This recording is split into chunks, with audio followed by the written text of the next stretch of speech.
All right, I'm here with Mikey Garcia before he goes into do some training. Gotta go hit the gym right now, Rainbow. Gotta go hit the gym. Hey, really quick, okay, because I know you are in a bit of a rush. So I had seen Regis while I was out in Miami for the YouTubers versus TikTokers, and he had mentioned that he did FaceTime with Robert, and that they were talking a little bit about, you know, Regis and you potentially stepping into the ring. Now, is that a fight that you're really interested in? Is that something that you could see really playing out? I've had the conversations, and the name does come up. It has came up on several occasions where they propose a possible fight, or they ask if that's just like you're asking, would that be of interest to you? My answer's always been yes. I'm interested in anybody that's available, you know, for the time frame that I want to get back in the ring, and so on and so forth. That's all that we've had as far as we've had conversations. I know he was on the phone with my brother, but I don't even know what they were talking about. Yes, okay. I didn't watch it. 100%. I wasn't there. Robert didn't tell me anything. Like, oh, dude, he's a cool dude. Just having some small talk. I ran into him a couple times, and he's a cool dude, but we never had anything like against each other, like to start, fuck, I want to fight you, you know, nothing like that. But if the fight is somewhat, you know, proposed, and it's actually structured and makes, you know, sense, and it's a good deal for both people, I'm sure I'm interested in fighting anybody that's available. Why not? Mm-hmm. So right now it's just been released that the Teofimo fight got canceled due to COVID, and it got pushed back to August. So I can't even imagine what kind of a headache that might be for you fighters, you know, to be training, have these camps, and then run into an instant like that. Anytime that your fight gets canceled, you know, sucks. You know, I can imagine it's probably the worst for him right now because it's fucking like a week away. Yeah. And you're so deep invested in your training camp and your fight, and to get your fight, you know, postponed or whatever, that's horrible. It happened to me a couple of times earlier, and that shit sucks. I mean, I don't know.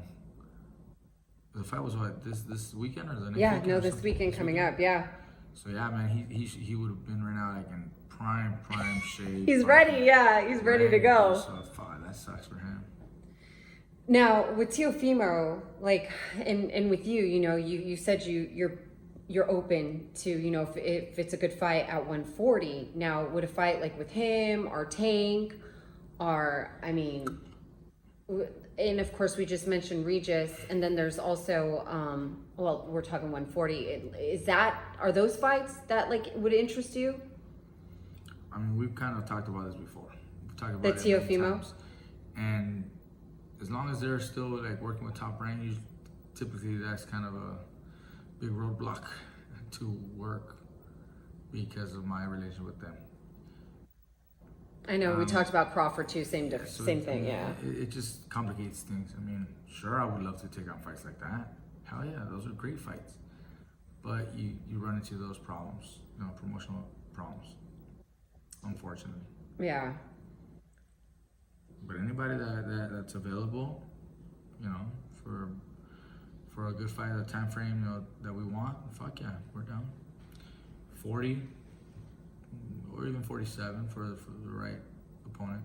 Well, there's Danny Garcia. I heard he just decided to. He announced not so long ago that he was gonna be fighting at 154 now or something like that. So no. I don't know. we're like no. It's not easy. People think it's just like, people just don't know. Yeah. How much it really what's behind to actually secure a fight. People think it's a lot easier. Like, why can't you guys just fight each other? It's not that easy, you know. It's not. There's a lot that goes behind it, and that's why fights don't get made sometimes. 100%. Well, thank you. Oh, we got to talk about. We got a couple fighters from your stable that are fighting this Saturday on ESPN, the Top Rank card. Yep. We have Bam, Lindolfo, and Murataya. They're fighting.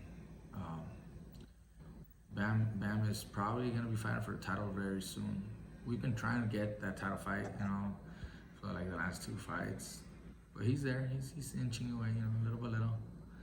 And Lindolfo, this is gonna be his first fight under top rank banner. Lindolfo's a good fighter. He's a very good fighter. I sparred with him a week ago, like right before his last sparring day. He was sharp. I liked what I saw in in him. Very quick, very sharp, very strong. Even the later rounds, even the 8th round sparring, because we did 8 rounds straight, and even the last round, he was still solid and fast and strong. So he's good with his endurance. So that's good. So yeah, man, good fights. I know that's actually something that you and Leo Santa Cruz have stressed to me before about, like, with watching fighters, is, them going the distance in camp. Like, them having that endurance and how important it really is when it comes down to it. Because there's guys that could look sharp for the first 2 rounds. Yeah. They're killing it. But then it's like, once they start bleeding into those other rounds, you start to see their fatiguing and how it's just like... There's fighters that are probably just not in the best shape, or they gas out. But that's the thing, is they'll look like from us on the outside, and for myself too, like I don't go into detail necessarily, and I won't necessarily say names, but I myself have been in gyms where, let's say, I'm impressed by, a prospect or a challenger or even a champion for the first 2 rounds, but then I see what happens. We've seen it with other fighters that come to our gym to work and get some sparring. Yeah. They're at a different gym where they probably are like the best in the gym. Yep. And they come here and then they can't hang out. They can't go more than 4 rounds or 6 rounds, because the quality of sparring, the quality of fighting that we have here is at a high level. And so they'll come and get work, and we work with it. It's not like we're trying to beat them up. But you can just tell that they're starting to get tired. Yeah. Within like 4 rounds, 5 rounds. Oh shit. They're just not used to getting that kind of work. Well, in order to be in shape, you need to get that kind of work.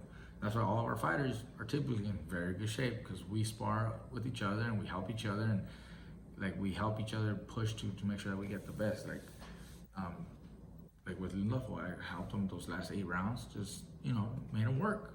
I had other fighters come spar, and I helped them too. Like, I'm not trying to beat them up. We're actually helping. Yes. Making sure develop them. Best. Yeah. Yeah, you want to make them the best. That's why it's very good to get sparring like that. You also don't want to get sparring with someone who's gonna just try to knock you out, hurt you. That's fucked up. That's stupid. There's no reason to do that. No, that's not good. That's not professional in my eyes. Got you. Well, speaking of Lindolfo and him fighting this Saturday, you and I were just talking. Right now he's 11 knockouts. Like, who's somebody that you think would be a good, maybe like a good name for him? He's still in the earlier stage of his career, so I think give him a few more fights, and then we'll be able to be ready for a contender, someone in the top 10. Right now, there's gonna be, I think, like 12, 11 fight, I forget what it is, but it's still early to be calling anybody. Totally. In the future, however, he's right now, I think, at 140. So in the future, whoever might be around at that division, we know he's got the talent and skills to do it. And by then, in another year or 2, who knows? Maybe some of the guys at 135 will be at 140 by then, and now you can mix it up with all them. 100%. No, because I know, yeah. So that's must be kind of fun for you, in a sense, to watch like the development of like some of the guys in the gym. I like it a lot, actually. I get like fascinating a little bit. Very happy to see the fighters like move up, and then develop and fight and fucking win their fights. And because Bam and Josh, I get really happy with that. I actually get happier and a little emotional at times, even like a little teary when the other teammates actually become champions and shit like that. Like, no lie, like one of my favorite ones was Evgeny Gradovich when he won his IBF featherweight title.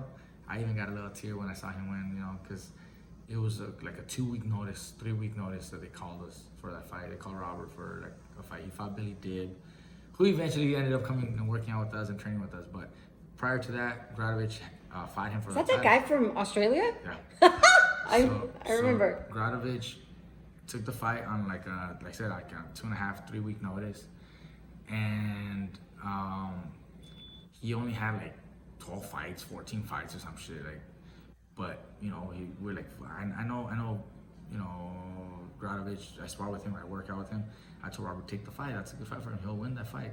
So he does. He takes the fight, and he wins. You know, it was a tough fight, close fight, but we knew he won. Like, we saw it. He won the fight. But you're going to the champions, you know, backyard, basically, the other promotion. So it was a little nervous there before the decision was announced. But when they did announce it, his reaction, his joy, you know, his just happiness made me feel like, that's fucking badass. Like, I got a little emotional, watery eyes and shit just watching him. And that same thing has happened with other fighters. When Brandon fought, you know, back in the day when I was there, you know, he was a little higher in the boxing, you know, already in stage of his career. So I was happy to see him and all the other fighters too. Oh shit! It's happened. One of your other teammates just did incredibly well. Nonito. Oh yeah. Yeah, he just got a fucking knockout, dude. How insane was that? I was watching it on my phone, right? I was watching it on my phone because I'm watching this. It was my, I was on the phone. Where was I?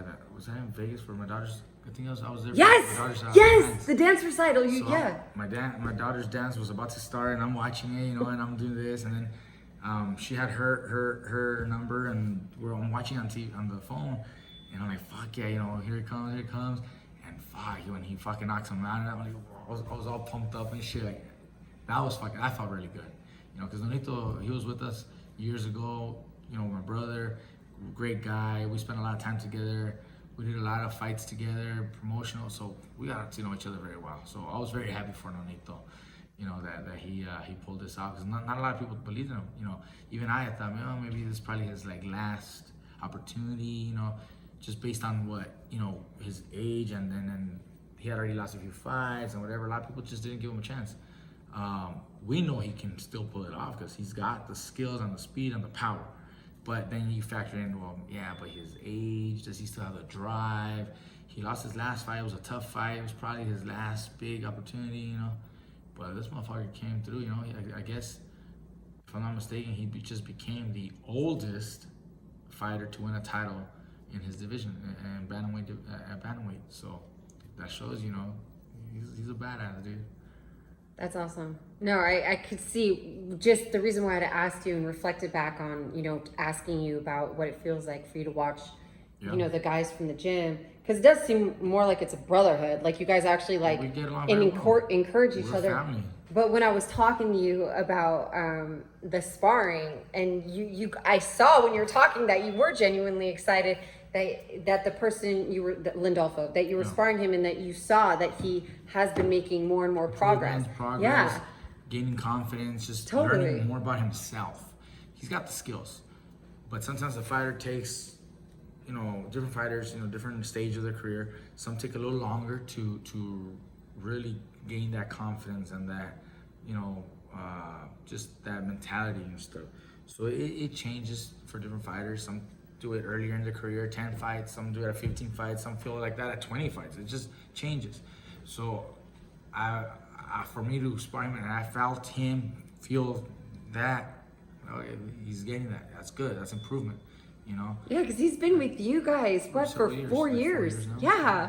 So I'm sure it is exciting. And I know, like, you guys are obviously very close with the Rodriguez brothers, Joshua and Bam, They're like... they've been here, you know, they've been here since they were little. Hector, Tanahara. And you know, Bam was only like, maybe like 15 the first time he was over here. Yeah.